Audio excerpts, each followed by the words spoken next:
இப்படி ஒரு கொடூரமான மீன் இருக்கிறதா? அதை பற்றி தான் நாம் இன்றைக்கு பார்க்கலாமா? வாங்க.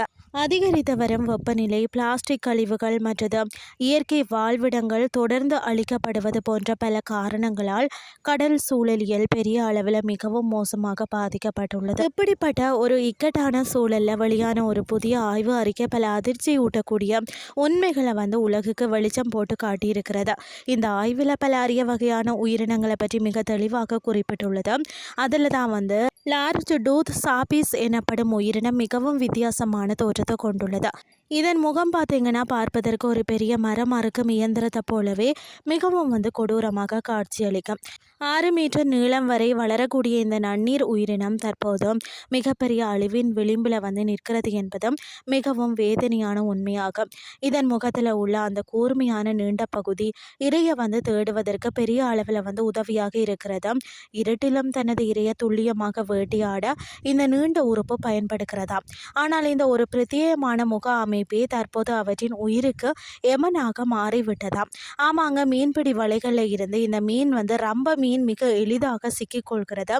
இதனால் அவற்றின் இனம் வேகமாக அழிந்து வருகிறது. இங்கிலாந்தில் உள்ள எக்ஸிடர் பல்கலைக்கழகத்தை சேர்ந்தவங்க இந்த மாபெரும் ஆய்வை மேற்கொண்டார்களாம்.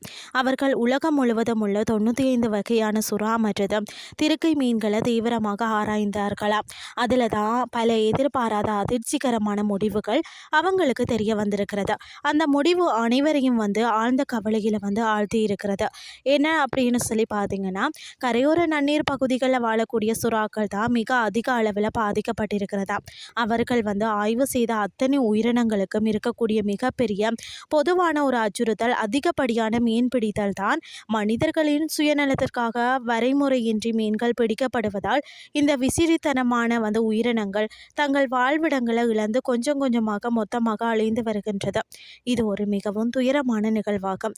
இயற்கை ஆர்வலர்கள் இதனை கடுமையாக எதிர்க்கிறார்களாம். கடலின் மைய பகுதியில் வாழக்கூடிய சுறாக்கள் குளிர்ச்சியான இடங்களை தேடி இடம்பெயர்ந்து விடுகிறது. ஆனால் கரையோர பகுதிகளில் வாழும் உயிரினங்களுக்கு அந்த அரிய வாய்ப்பு கிடைக்காதா. அதாவது ஹிடார் ஃபிஷ் போன்ற உயிரினங்கள் குறிப்பிட்ட இடங்களில் மட்டுமே வாழக்கூடியவை. அதனால் ஆபத்து வரும்போது தப்பித்து செல்ல முடியாமல் அவை அதே இடத்துல பரிதாபமாக இறந்து விடுகிறது. இதை நினைக்கும் போது மனதிற்கு மிகவும் வருத்தமாக இருக்கிறது. இந்த ஆய்வறிக்கை பார்த்தீங்கன்னா ஒரு மோசமான நிலையை சுட்டிக்காட்டினாலும் அதற்கான சில சிறந்த தீர்வுகளையும் நமக்கு தருகிறது. சதுப்பு நில காடுகள் மற்றது கடல் புற்களை நாம் பாதுகாப்பதன் மூலம் இந்த அரிய உயிரினங்களை நிச்சயம் காப்பாற்ற முடியும்.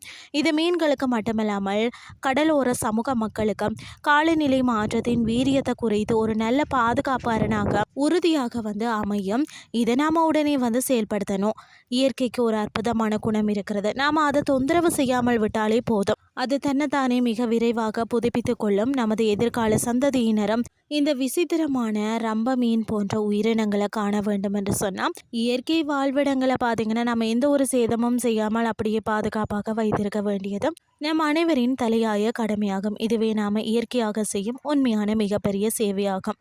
இன்றைய கிறிஸ்டி உங்களுக்கு பிரயோசனமாக அமைஞ்சிருக்கும்னு சொல்லி நானும் நம்புகிறேன். இதே மாதிரி மற்றும் ஒரு கிறிஸ்டியின் வாயிலாக உங்களை சந்திக்கிறேன். நன்றி.